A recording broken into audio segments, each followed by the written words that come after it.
It's a very important thing, especially if you're the one being adopted. But what happens when there's an interracial adoption? What happens when you have a black child adopted by a white family? Hmm, very interesting. We're going to find out a little bit more about that on this show of St. Louis in Tune.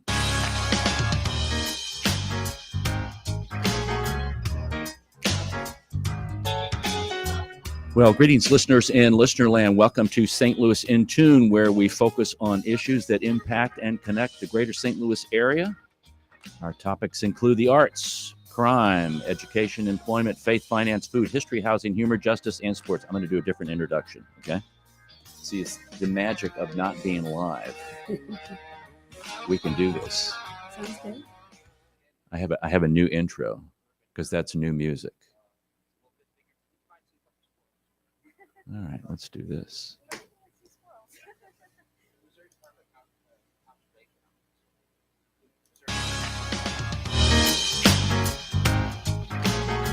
going to start that again.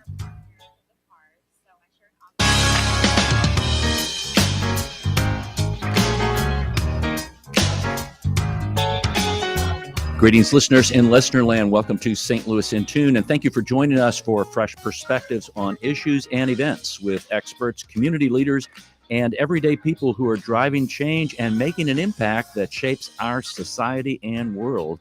I'm your host, Arnold Stricker. Co-host Mark Langston is on assignment today. Well, I hope I baited you folks enough about what's going to happen today in our show, but first we're going to return to civility. It's always important to be civil in society today, folks. Show respect for your children's teachers and teach your children to respect them too. Great thing to do. Sometimes, and as a former educator, as a retired school administrator, I saw parents shaming teachers, and while the kids were watching, and it just set a horrible example. So almost all teachers share these common things. They love kids. They want to help kids learn, and they are underpaid. So if you really believe your child's teacher is a bad apple, approach the principal and do something about it. Show respect for your child's teacher and teach your children to respect them too. I'm not saying all the teachers are wonderful, wonderful, wonderful. We're all people, and sometimes we have different strengths, and we all have different weaknesses. But talk through things. Don't just go crazy. So be respectful in every way that you can. Our guest today is Alea Rachel. She is the author of Seeking Forgiveness, which is a book that's been out about a year, but she's going to be speaking and presenting her book at the Jewish Book Festival on Sunday, November the 12th at 7 p.m. out at the J. And she comes from a literary background. She's has published authors on both sides of her family tree. We're going to talk about that a little bit. She's been writing short stories since she was a little girl and achieved her first public works not in elementary school, not in middle school, not in high school, but while in college at the University of Michigan in the literary publication Prism and the Right Stuff. She attended the University of Iowa's summer writing workshop, placed 5th out of 18,000 entries in the 72nd Writer's Digest writing competition. And her first novel, The Other Shakespeare, earned an honorable mention in the Wishing Shelf Book Awards. We're going to talk about that briefly, too. She's originally from Detroit, Michigan, lives now in St. Louis with her husband and son, teaches at the University of Missouri, St. Louis, and Seeking Forgiveness, this book we're going to talk about, has been named a Forward Indie Silver Book Award winner. Congratulations, Leah. Thank you. Thank you very much. And welcome to St. Louis in Tune. So this is not your first love, I would say, but it's been such a heartthrob in your life that you said, I still have to keep writing, because you don't do this during the day, but you do this a lot. Actually, I would say it is my first love. I would say that I'm unfortunately risk averse. And I started off, as you were saying, my first publications in college. And so I was a creative writing major first. And then I read all the stories about how people starve as artists and writers. And I was risk averse and decided, and at the same time, I was good at math. So I chose a college major where I thought I'd make a living. And I was raised, mostly by a single mother. My dad died early. And we were always worried about money. So I chose a career where I thought I could make some money, and was always writing on the side. And so I've never given it up. And I will say, among my faculty colleagues. We had a lunch a couple years back where it turned out that all of my colleagues, I don't know if this is good to admit, but becoming college professors was our second choice. Well, amongst my colleagues, one, if they could have had their druthers, would have been like a principal investigator. They love solving mysteries. Oh, wow. And, another one would have actually been like a stuntman in movies. Wow.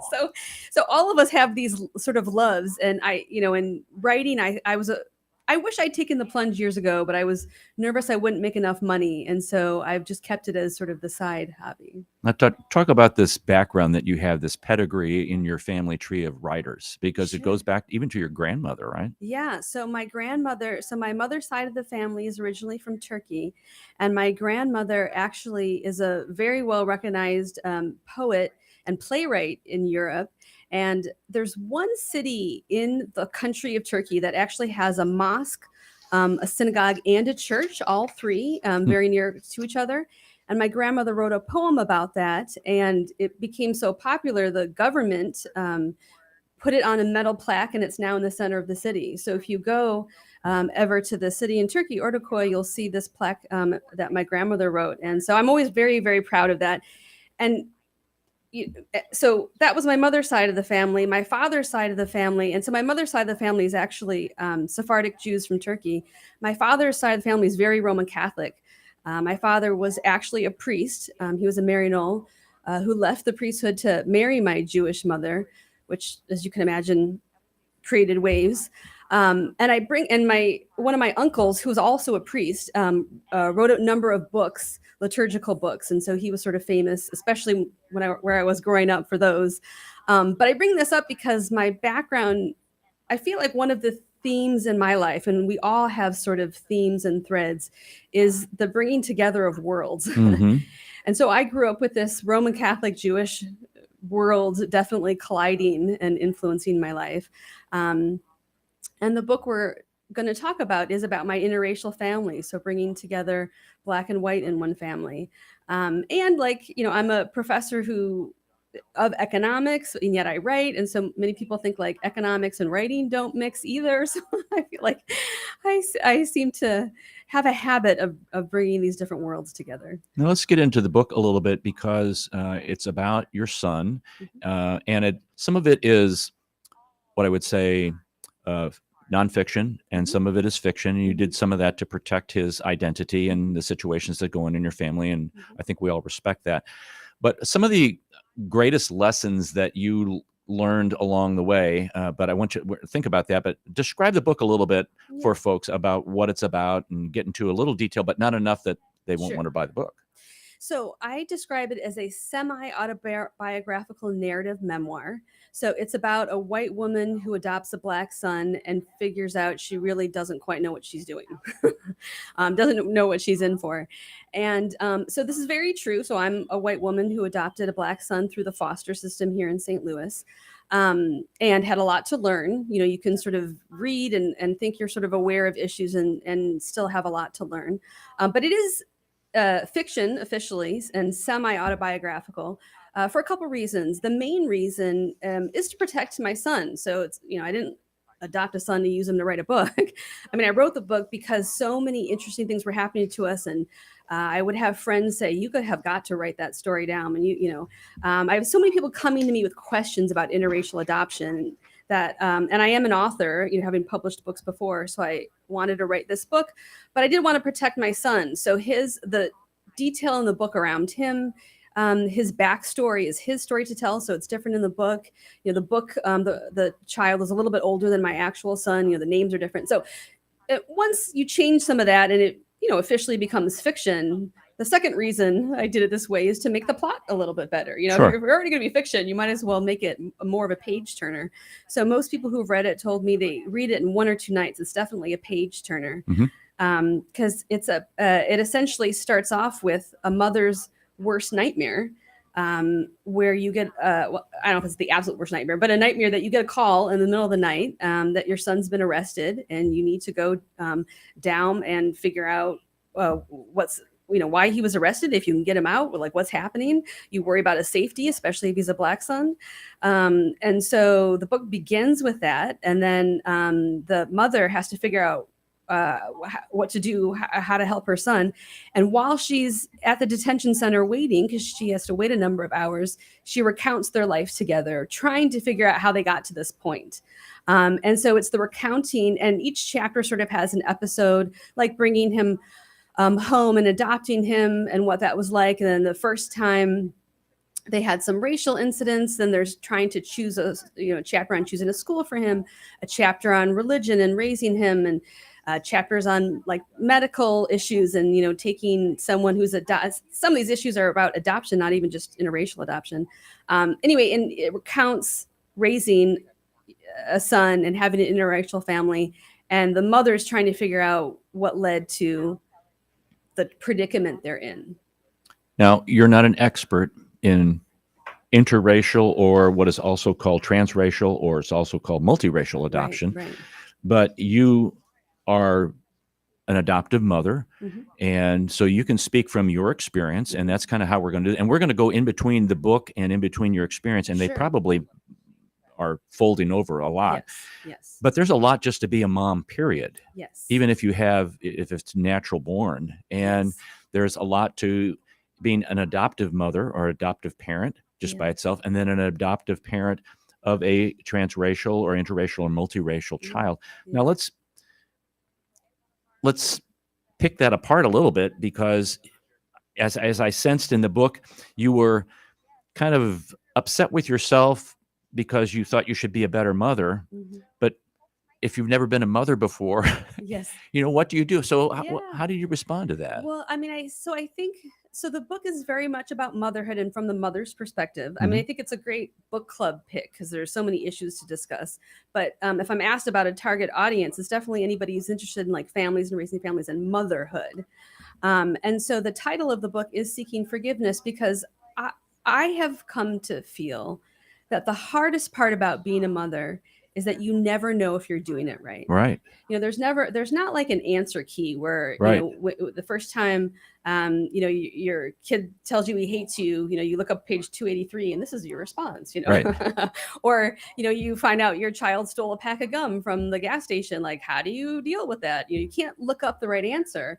So you deal with it, and then you won't know if you ever did it right. You won't know later on, like, oh, I should have actually done this, or, I mean, there's a part in the book which relates to my life where I had to decide whether to send my son to a school when he started school that was majority Black, but perhaps not as academically high ranking, or more academically high ranking, but he would be more of a minority, because sadly, in this country, you can't have both if right. you have a Black child.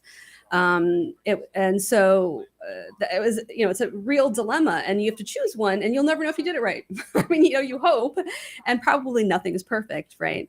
But again, the book's seeking forgiveness, because you sort of hope when they grow up and they go on to therapy and they don't blame you for absolutely everything. Well, and you made a really good point that it's not like I turned to page 200, whatever, get the answer. And you adopted him when he was a baby, correct? Mm-hmm. Yeah, from the hospital. And that's even different than if you're adopting a child who's a little older, whether they're in elementary school or whether they're a teenager. There's other different dynamics going on there. So I think it was great that you were able to get him as an infant and as a baby. Yeah. No. I mean, we entered the foster system as foster parents, and so we didn't even know if we'd be able to adopt at all. And that is the way you should go in. It's my understanding, and it makes sense, that the foster system is they get annoyed with people who become foster parents hoping to adopt. It's Mm-hmm. called foster to adopt. You should go in knowing that the primary objective is reunification of the child with the family, and that's fine. And that is what my husband and I intended to do. And if it doesn't work out, sometimes a child come up for adoption. And I remember going in and saying to my husband, let's do this, because I want to do this. But I have no idea how hard it's going to be to have a child in your home and then have to give them back. And I said, and we met, they have you take classes and whatnot. And, we met a number of people. There was one woman I met who had fostered a number of children. She was hoping to adopt and couldn't. And I met her when she just returned a child and was crying because she really missed him. And I said to my son, we'll do it. If it's too emotionally draining, I might not be able to do this more than once or twice, but we were very aware that the goal is reunification with birth family for sure. And it just so happened that our very first placement turned into a situation where adoption came up, and we were like, well, yeah, for sure, let's adopt him. So how long was it when you had kind of submitted paperwork to be in a family that would want to take in kids and watch over them versus the time for the adoption? So the distance from becoming a foster parent. Right? Yeah. Yeah. So to become a foster parent took a year or two with all the classes and things you have to take, and then it took a little while longer to have a placement, because we were asking for younger placements. Mm-hmm. And then after that, it's based a lot by the laws in your state. So every state is different. And okay. Yeah, I like how you mentioned, I'm not an expert in this. I can only tell you my experience, but I did learn through this that, it used to be, in the 80s and early 90s, that children in the foster system would be in the foster system for a very long time because, you give birth parents a chance to sort of, get a job and get their life together to get their child back. And then they would get close and then fall back and get close and fall back. So you'd have children never having permanency. Right. So laws were passed in many states, and Missouri included, in the 90s. And I think it's 1995, 1996 in Missouri, where they put a time limit on that. So birth parents now get, I think it's 15 months or about a year and a half. And then after that, if they haven't made progress, then the child, it's called termination of parental rights. That just, will happen, and the child can look for adoption, kind of a thing. Very interesting. This is Arnold Stricker of St. Louis in Tune. We're talking to Leah Rachel about her book, Seeking Forgiveness. This book has been out for about a year now, right? Mm-hmm, yeah. And readers give it a great review, 5-star review. It also an Indies winner. Leah suggests it's also a good book club for those of you book club folks out there.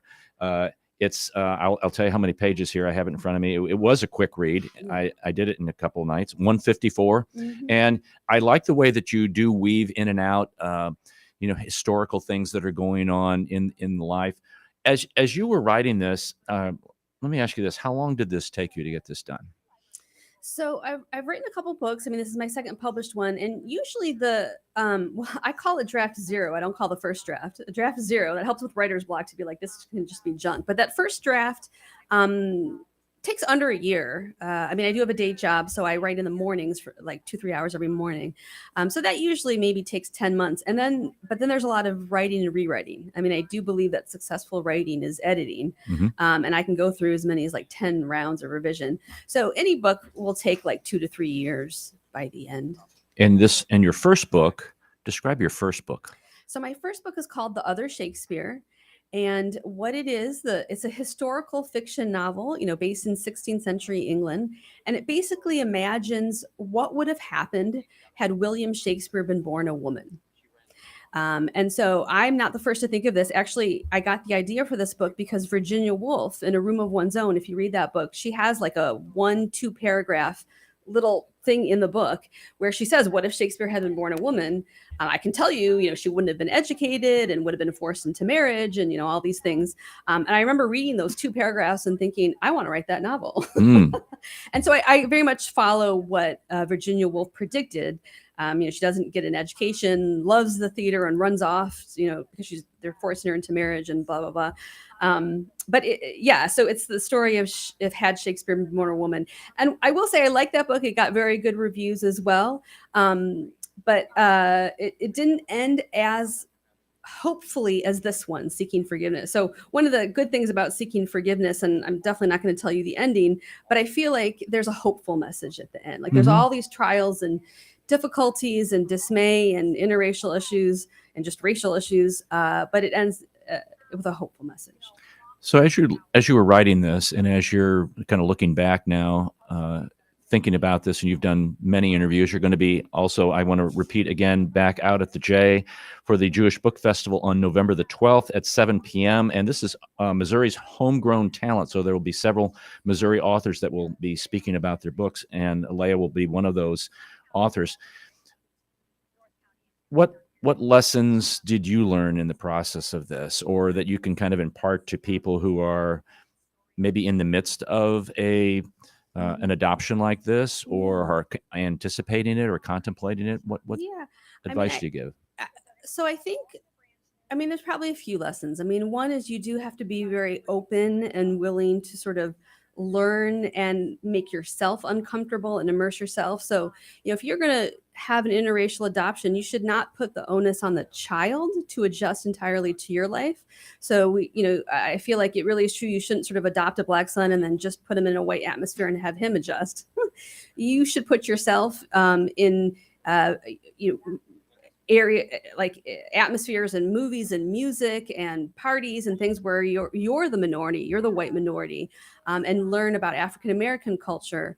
So I listened to a lot of podcasts, and it's funny, even my son, as he's getting older, he'll come home from school and mention stuff, and I'll know what he's talking about. He's like, "How do you know that?" I was like, the world of podcasts. And friends. It's very important to have people over to your home that are the race of the child that you adopt, so they don't feel like they don't see it around you and in their life and as your friends. And it takes effort. I guess the thing I'd say is I grew up in Detroit, so I have a best friend who's African American. She's sort of in the book. And I've had friends who are African American as I grow up. But I will say that most of my African American friends are female. I don't have as many that are male. And that dawned on me a few years ago, especially as my son, I felt like could use more African American role models. And so I literally actually had to make effort to sort of find, it's not easy, and you have to make effort, I guess, is a lesson. Mm-hmm. I'm rambling at this point. No, you're fine. Mm-hmm. Now, you said you have a snippet of the book that you would like to read. Sure. And so people can get a flavor for this, because we're going to do that, folks. I'm kind of teasing you out a little bit here, and then we'll take a little brief break. And then I asked Leah if she would respond to some suggestions that are given online about interracial adoption, sure, and how she would respond to those kind of thoughts. So this is an excerpt from Sure. Seeking Forgiveness by Leah Rachel.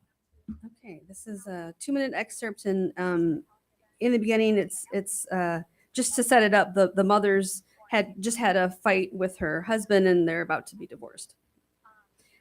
I felt like a failure. That's what no one tells you. Divorce is so common nowadays, you think before it happens to you that it's no big deal, that it's just another familiar, if unfortunate, inconvenience, like a root canal. But it's so much more personal than that. When someone leaves you who you thought would be by your side forever, who you thought had made a promise to stay with you, who you assumed would put in the effort, it's a betrayal of the bitterest kind.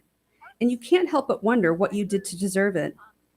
It felt as if someone had pulled the plug on my life, and both the electricity and the light had gone out. I could sense Miles by my side, and I looked up from my crying. I knew I needed to pull myself together for my son. Miles was patting my back like I always patted his when he was sick or sad. "Mama," he said softly. "Yes, baby," I replied, drying my eyes with the bottom of my t-shirt. Miles was holding his hand out in a fist.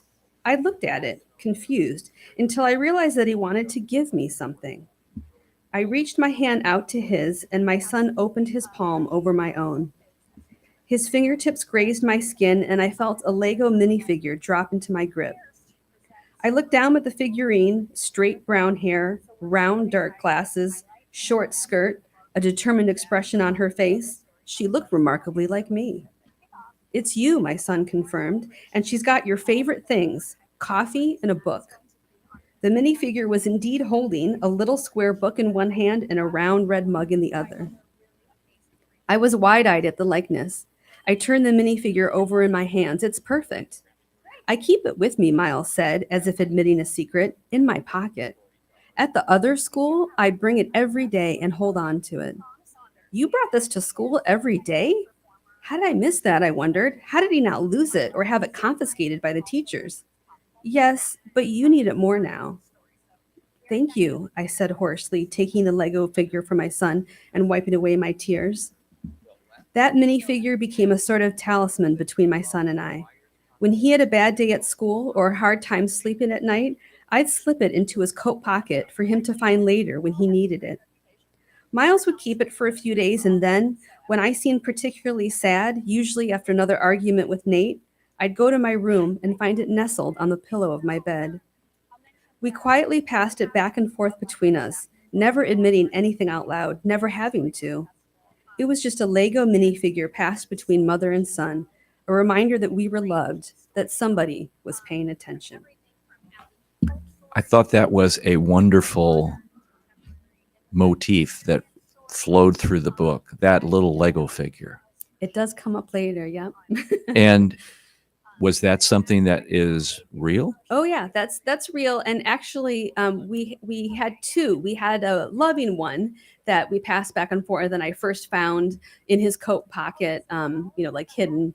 He showed me where he hid it in his coat pocket. But we also had an evil Lego minifigure that was like a hot potato, because it had this very scary face that scared my son, so he didn't like it. So he would you take it, and then I'd hide it in his room. When he'd find it, you would hear him scream. He's like, ah, because he'd found it, and he'd run to your bedroom and try to hide it in your bedroom for you to find it a few days later. So what a great thing. Yeah, and it ended up finally in the fish tank. Just scaring the fish. Yes. It's there right now. Well, we're talking to Leah Rachel about her book, Seeking Forgiveness. She's going to be speaking at the Jewish Book Festival on November the 12th. That's Sunday at 7 p.m. Folks, you can get some tickets. Just go to I'll get you the website after, as soon as we're done. But you can go to Leah's website. Mm-hmm. It's Leah Rachel. It's LeaRachel.com. Mm-hmm. And you can check out a little bit more about her. So we're going to come right back, and we're going to talk about some other things that are going on in interracial adoption, and we'll get some insights from our guest. This is Arnold Stricker with Mark Langston of St. Louis in Tune. We'll be right back.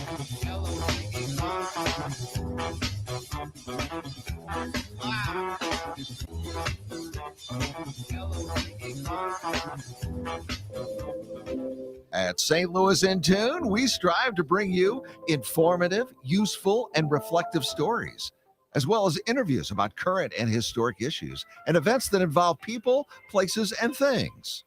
We cover a wide range of topics, such as the arts, crime, education, employment, faith, finance, food, health, history, housing, humor, justice, and sports, and that's just to name a few. While St. Louis in Tune originates from the Gateway City and covers local topics, we also connect to what's going on nationally as well. If you missed any of our previously aired programs of St. Louis in Tune, simply visit stlintune.com. That's stlintune.com. There you'll find the show notes and everything that was mentioned in that episode and all the other great episodes as well. And if you've got an area that you'd like us to examine deeper, well, just let us know by dropping us a note at stlintune@gmail.com. That's stlintune@gmail.com. St. Louis in Tune. It's heard Monday through Friday on the USRadioNetwork.com and many great radio stations around the U.S. and, of course, right here in St. Louis. Our website again is stlintune.com. Visit us today. That's stlintune.com. This is Arnold Stricker of St. Louis in Tune on behalf of the Dred Scott Heritage Foundation. In 1857, the Dred Scott decision was a major legal event and catalyst that contributed to the Civil War. The decision declared that Dred Scott could not be free because he was not a citizen.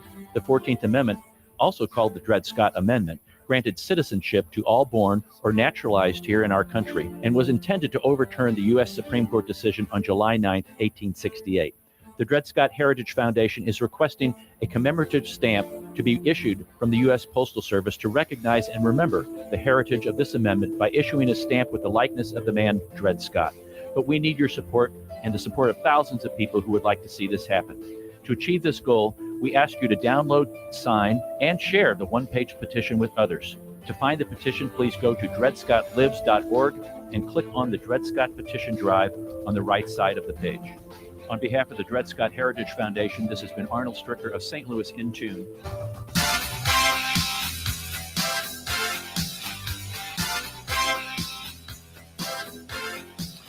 The power of love does a lot of things, folks, and our guest knows that. Leah Rachel is our guest today. She's talking about her book entitled Seeking Forgiveness, and that book and Leah will be at the Jewish Book Festival November the 12th at 7 p.m. And we'll talk more about that as we go on in the show. But I wanted to get into some suggestions, and these are online, folks. And it's great. There's a lot of resources now. Did you have a lot of resources back when you were adopting? I mean, there were definitely books and things for sure. I bought some and read some. I mean, I felt like there wasn't a ton. So I do remember one book I liked, but it was rather old, like published a while ago. But for sure, there was. If you made the effort, you could find some things. Yeah. Now, so the things, folks, I'm going to read are suggestions, and this particular suggestion comes from adoptuskids.org, adoptuskids.org, and it's on envisioning your family and transitioning your family for a transracial adoption. So these are suggestions, and then there's some additional ones that I'll get into here. But the first one is talk with your family and friends that when you're talking about becoming a multiracial family, what that will mean, how will they respond to changes and things like that. How did your family and friends respond to the adoption of your son? It was varied, and I think one piece of advice is that you just don't know what to expect. So some relatives that you thought would be very open were more sort of hesitant and pushed back, and others weren't. So it's very surprising. I mean, I have, for example, like the crazy uncle who says awful things at Thanksgiving, and that's in the book as well. And as well, there's other family very supportive. I mean, for the most part, I would say I've had supportive family and certainly friends. But even close friends, like there's a episode I describe in the book that's a true story where, one of my best friends growing up, we went to college together. We were even roommates for a while. And then when I adopted my son, and then when the first holidays were coming around, she asked what we were doing for Christmas. And as I mentioned, I sort of identify more as Jewish because my dad died early and my mom raised me. So I said I probably was going to buy my son Hanukkah presents, and I don't know what we're doing for Christmas. And she was very offended. She said, well, was your son's birth mother Jewish or Christian? And I was like, well, Christian. A good friend of mine said, then I had to raise my son Christian, even if I didn't identify as that. And I remember just being so shocked by that, because would you say something like that to somebody, who's like, point being, once I adopted my son, I'm fully 100% his mother, like any other mother. Right. He's my family. Right. There's no any difference between sort of a adoptive versus non-adoptive family and how I see raising my son. So to assume that I would raise him as some religion that I'm not because of his birth mother, I felt like was another instance of people seeing us as different and not fully a real family. And this was from a very close friend. So what's the disconnect, Leah? Between the friend that said that? No, yeah. Because I don't understand it. Because if you adopt someone, they are your family. I don't know. I mean, at the time, I remember it literally just being very shocked, and not quite knowing what to say or do in this instance. But I will say this is sort of like a theme that has come up in our lives, and that is in the book and other writing of mine. I mean, just boarding an airplane. I wrote a piece. This was in the St. Louis American and last year published in, I think, also Jewish Light. I wrote an article about this. But we were just boarding an airplane and we're sitting in our seats and my son's sitting next to me, and a stewardess comes down the aisle and just stops and says, "Wait, are you two together? Like, is he with you?" And I'm like, "Yes." And I get that we're different colors, and maybe she's trying to be careful, but when a little child hears that over and over and over, he maybe starts to wonder, like, are we a family? Do I fit in anywhere? And it's heartbreaking. So I don't know what goes on in people's minds exactly in every instance, but I can tell you this is something that at least I feel like other multiracial, transracial families get a lot of, is that we're not quite a real family. Mm-hmm. So how do you approach your son, or Mm-hmm. if it was a daughter, Mm-hmm. in preparing them for those kinds of comments, or how do you deal with that after the fact that it has happened, like the airplane thing? Well, I mean, I do say that I'm all about sort of radical honesty and we talk about everything. I mean, I also feel like it should come up organically. So like Hmm. talks with my son about safety and police come up organically as things happen and this too. So I'll just, I mean, like in the airplane, it was a moment, and I don't want to make a big deal of it. So I don't like. So I just said yes, he's with us, and we moved on. But I can tell you another story that was a much bigger deal that led to a little bit of a talk. Was the first time I took my son to the dentist. Right. So he's like 5, and I figure, oh, it's time to take him to the dentist. I make an appointment, not thinking of anything will happen. I show up, and the woman behind the counter, she looks at us funny and closes the glass partition, goes away, and comes back. And then she says, we need your papers. And I said, well, I have the insurance cards, and I'm handing her his insurance, my insurance. I just said, all the information. She goes, no. I need his papers, his guardianship papers. And I'm like, guardianship papers? She's like, I need his mother or whoever's in charge of him to approve, being seen by the dentist. Like, I am his mother. And she's only saying this because we're different colors, right? Right. I'm sure she doesn't say this to everybody. So I had no adoption papers on. Who brings adoption papers to the dentist? And so they refused to see us. So we had to leave. So we're in the car. I'm buckling my son up in the back seat. And then I go, get in the car, and I put it in reverse. And when I turn my head to look behind me to reverse, I lock eyes with my son. And he says, Mom, did we have to leave because I'm Black? He's 5. And I said to my son, no, baby, we had to leave because Mommy's white. And I bring this up because I did not want him to blame himself. Right. And this is a conversation we've had about not him blaming himself when things like this happen. And that there are other people that are unaware. Maybe it's not always malicious, but it's not about you or us as a family. And that one led to a little more of a conversation. Yeah. Or no, we're leaving because some people can't learn. Yeah, I don't want to push it there, but I reported them to the Missouri Dental Board. Absolutely. Absolutely. Now, what about relatives who are what I would call racists? Yeah. Well, I sadly, just like with anything, I think that happens. I'm sure people know, you lose friends over Facebook when things happen, and they're relatives you don't see as often. So I will say there are relatives that it has strained the relationship. Mm-hmm. And so I know, for good or bad, and and I'm the type of person, and I document this in the book too, I don't really back down from a fight. I mean, I feel like as I get older, sometimes maybe I should just give people a little bit more time. But, I will just be like, you're wrong, and I'll stand up for my son and whatnot. But then that makes it harder to continue close relationships. So I find that's important, standing up for my son and making sure he's aware and making him feel comfortable that he can tell me how he's feeling in any instance. But I don't know. It has led to some cooler relationships with some family members. But if you don't stand up for him, then it gives him the impression that you don't have his back. Yes, for sure. Well, and if it's ever like in front of him, for sure, I'm going to stand up. I mean, I think like as I get, so I think I mentioned that my family's Turkish. And so, there's an incident I sort of describe a little bit in the book too, where one of my uncles said something that was sort of offensive. And I think as I've gotten older, I think part of it might have been translation. His native tongue is not English, it's Turkish. Mm-hmm. And so, I mean, I do think what he said was racist still, but I think sometimes, and this is what I'm saying, give people a little bit more grace mm-hmm. and a little bit more patience. Because if you just fight them, then their hackles go up and not a lot gets solved. But if you give people a little more grace and you're sort of, instead of just completely fighting, being like, where's that coming from? Maybe, I don't know, maybe you could have more of a conversation. And if you have more of a conversation, maybe then you can move the needle a little bit. Yeah, that's a great point. That's a great point.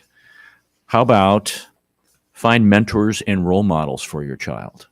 Very important. Kind of mentioned that a little bit. Yeah. And difficult. I mean, I will say, like, I think I mentioned, well, so, in the book, I have the main talk about the police given to my son by somebody else, because I felt like he needed to hear it from a Black man. He needed to hear, like, I can tell him about respecting authority when it's happening and fighting it later when you're safe. And, I can go over these conversations, but, what do I know? I'm a tiny little white Jewish woman. So, and he heard me, but I felt like he wasn't always getting the seriousness. So I enlisted a black male friend to give him the talk, and it seemed like it made a difference to do it that way. And I've resorted. My friend, if she listens, knows I've called one of my friends and said, at the time he was a fiance, they're now married, but said, I want another black role model for my son. Will your fiance just play video games with him like once in a while? Like, be his friend. And I mean, maybe that sounds stupid, and I felt sort of stupid asking her, but she was like, I get it, and we're community, and hopefully, if you've got good friends, they want to help you. Absolutely. And I feel like it was good that I admitted I needed help. I agree with that. Because you did that in the book. There was something about a haircut, and I don't want to get into that, but a lot of things that families do deal with finances, and if you can cut hair by yourself, that's great. You can save some finances. That happened to me when I was a kid. And then you get older, you can get to the barber, but dealing with hair of a young black gentleman, right? Okay, you took him in the book. You took him to a barbershop, and where I'm going with this is like art or books or if it's a girl, dolls and things like that. Yeah. So. Well, and what was interesting about that, and again, these are all based on things that happened to us. When your child's young and growing up and watching cartoons on Saturday and whatnot, so many of those role models don't look like them. Mm-hmm. And so my son really wanted like Harry Potter hair, and I'm like, well, we all want different hair. I used to want curly hair, and mine straight, and then he would want, who's that guy in that one? I'm forgetting the name of the character because it was a number of years ago now. But my son kept picking white boys hair that he wanted, blonde and brown, but white boy hair. And I finally had to be like, sweet pea, I genuinely had always wanted curly red hair. We not all get the hair that we want. Your hair is beautiful, but your hair is not going to be those hairs no matter what we do. Right. And so, and I needed to find a good place to take him and give him, a good haircut where he'd have confidence in what he looked like. Right. Exactly. And pride in what happens. How about you mentioned this earlier, enrolling in a diverse school, and even a diverse school that has, I'm reading some things here where the staff is also diverse, just not the student body. Sure. Oh yeah. So very important. So for us, it was, continues to be difficult. You never know if you made the right decision. So, I was just in New York at a writers conference and was talking about this, and I mentioned the conundrum I had, what kind of school to send him to. I researched a lot of schools and still felt like it was either, more academically advanced like Clayton, which is a good school, but he'd be not the only black kid, but more of a minority, or, somewhere else where, he'd be more in the majority, but maybe less academically rigorous. And I would get people say, what'd you choose? And I asked a lot of my female black friends who were mothers. And I can remember one of my friends, Sherry, she said, I'm debating this too. And she goes, well, I'm sending my kid to Burroughs or whatever, really good school. He's not going to be, he's going to be one of the few black kids there, but I don't care because my son's going to be a lawyer or doctor, and he might as well get used to being, the only black kid in the room or the black person in the room now. So she was like, and she said, I can always bring my son home and give him the black culture at home. At school, I want him to learn to be in an environment with white people. That made sense. I thought, I can't make that decision, right? Because he's not going to come home and have the black culture there. So I can't send him to white school and have him come home and be white. So we started off actually, in a district that I had felt like was more racially diverse, but it didn't work out well. We had a really bad racial incident happen. And so we moved. So we are now in Clayton. So there, look, he's definitely not the only black kid there. I think it's 20 to 30% African-American, which is good.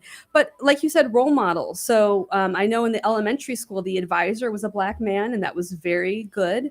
Right now he's in the middle school, and there's two advisors he could have. One is white, one isn't. And I actually asked for it to not be the white person. They said no. So he does have the white advisor right now, but I'm always advocating and trying for him to get the right role models. Right. And and that's all you can do. Pay attention, try, and advocate for your child. So speaking about that, does he bring up now that he's older things like that, like this would be beneficial for me, or when did that start in his life?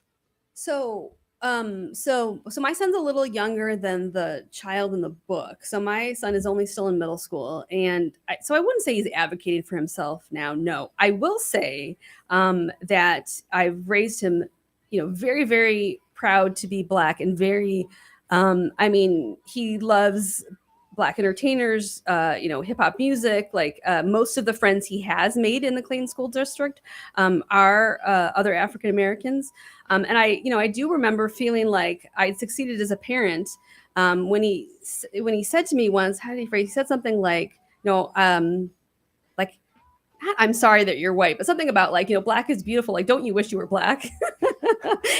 I'm forgetting the exact phrase how I put it. And I was like, oh, I love it. He's so proud of being Black. He like thinks that, I'm not as attractive being white. And I'm like, oh, he's so cute. So he's too young to advocate in terms of like advisors, but he is definitely proud of everything Black. Yeah, because that goes into embracing new traditions or understanding the culture a little bit more. Are there new traditions that you have introduced in your family?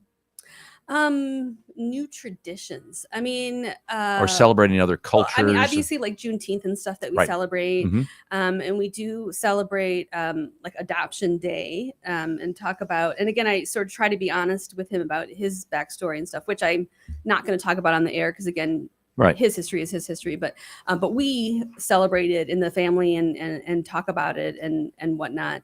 I bought books, on like 100 famous African Americans that as he grew older, we tried to read a chapter of. I tried cooking some foods that are more of his tradition than mine. I'm not great at it though, so that didn't last as a tradition. or other cultural kinds of things that would make him feel like he's more at I think home. Being aware. Yeah. So like we love, so I always try to also watch. So as a family, we always try to have like one television show we're watching together. Mm-hmm. So like we loved Blackish. I'm so sad when Blackish finally ended. And what's great about that show, it's entertaining, it's funny, and it brings stuff up so that you can talk about it. And it's an opening for him to talk about it because you never know if maybe your child wants to talk about some of these issues as they're happening, but is afraid to, right? So, we've tried to find shows and movies that can help generate discussion. That's definitely something I've made an effort to do. That's great. We've been talking to Leah Rachel. She is the author of Seeking Forgiveness, and she is going to be at the New Jewish Book Festival on November the 12th, which is a Sunday at 7 p.m. with a bunch of other authors. And you can get some information about that. Go to jccstl.com,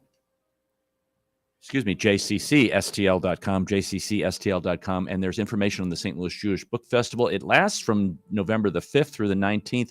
We're actually going to be talking to several other authors on future shows, so you want to stay tuned for that. Leah, 2 questions here to kind of close out. Give some advice to budding writers, and then lastly, give some advice to individuals who are contemplating a transracial or an interracial, multiracial adoption, or those who are in the midst of it now. Sure. So for budding writers, 2 pieces of advice. One I'd say is don't give up. So I think I mentioned just last month, I was in New York for a writers conference, meeting agents and editors, and they can be mean and it can be kind of cruel sometimes. But don't give up. If you just keep working, you'll be successful and it'll be worth it. And the second piece of advice in terms of writing, in my opinion, really is rewriting and editing. So really keep at it and edit until you get a really good product before you try to like seek an agent or anything. In terms of those who are contemplating adoption or transracial or interracial or multiracial adoption, my piece of advice, it's funny. I have an aunt who said this to me. She said, only thing that matters is to love your son. Just love your son. And I remember in the beginning thinking, well, that's simplistic. But I actually now think she's right. just love him or her. Love your child to death, and let them know you love them. Because it's not going to be easy. There's going to be difficult things, but if they feel that love, it's like a support. It's like a buffer, and it'll help get through anything that happens. Wow. That's really good advice. Kids want to be loved. Parents, it's not your job to be a friend. Right. That comes later. Right. You can be a friend later. Yep. After executive function is kicked in. I have a story about that. But yeah. Executive function. We'll have to do that one at another time. Leah Rachel's been our guest. She's the author of Seeking Forgiveness. And folks, go to the New Jewish Book Festival on November 12th. You can see her at 7 p.m. Get more information at jccstl.org. jccstl.org. Leah, thanks for coming on St. Louis in Tune today. Thank you so much for having me. I really enjoyed it. Well, that's all for this hour. Thanks for listening, folks. Don't forget, when the Martians invade, there's only one race, the human race, and every one of us have different characteristics and is uniquely valuable. St. Louis in Tune is a production of Motif Media Group and the U.S. Radio Network. For St. Louis in Tune, co-host Mark Langston, I'm Arnold Stricker. Remember to walk worthy and let your light shine.